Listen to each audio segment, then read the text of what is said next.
Achayans gold 20 വർഷത്തെ പാരമ്പര്യം 26 ഷോറൂമുകൾ. Call 8590046916. കൈക്കൂലി കേസിൽ മുൻ ഫോറസ്റ്റ് റേഞ്ച് ഓഫീസർക്കും സെക്ഷൻ ക്ലർക്കിനും തടവും പിഴയും ശിക്ഷ വിധിച്ച് മൂവാറ്റുപുഴ വിജിലൻസ് കോടതി. മുൻ Kodanad forest range officer M Kamaluddin, Malayattoor forest division office section clerk MP Vijaykumar എന്നിവരെയാണ് കോടതി കുറ്റക്കാരെന്ന് കണ്ടെത്തി ശിക്ഷിച്ചത്.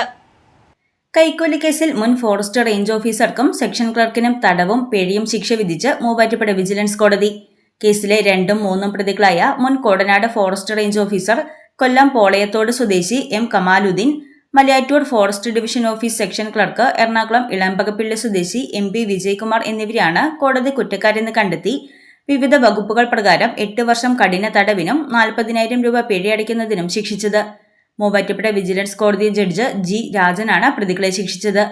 പാണിയേലി സ്വദേശിയായ ഫോറസ്റ്റ് കോൺട്രാക്ട് വർക്കുകൾ ഏറ്റെടുത്ത് ചെയ്തിരുന്ന KP രവിയുടെ പേരിൽ അനുവദിക്കേണ്ടിയിരുന്ന തുക ഔദ്യോഗിക ബില്ലുകളിലും ഓഫീസ് രേഖകളിലും കൃത്രിമം നടത്തി കേസിലെ 1-ാം പ്രതിയായ വിചാരണയ്ക്കിടയിൽ മരണപ്പെട്ട മോഹനന് പാസാക്കി കൊടുത്തു തട്ടിയെടുത്തെന്നാണ് കേസ്.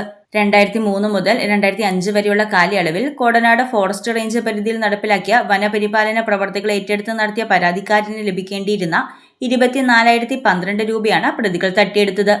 മുൻ ഡെപ്യൂട്ടി പോലീസ് സൂപ്രണ്ടുമാരായ CS മജീദ്, AU സുനിൽകുമാർ എന്നിവരാണ് കേസിന്റെ അന്വേഷണം നടത്തിയത്. പ്രോസിക്യൂഷനായി അഡ്വക്കേറ്റ് രഞ്ജിത് കുമാർ, സരിത VA എന്നിവർ ഹാജരായി. News desk Muvattupuzha news.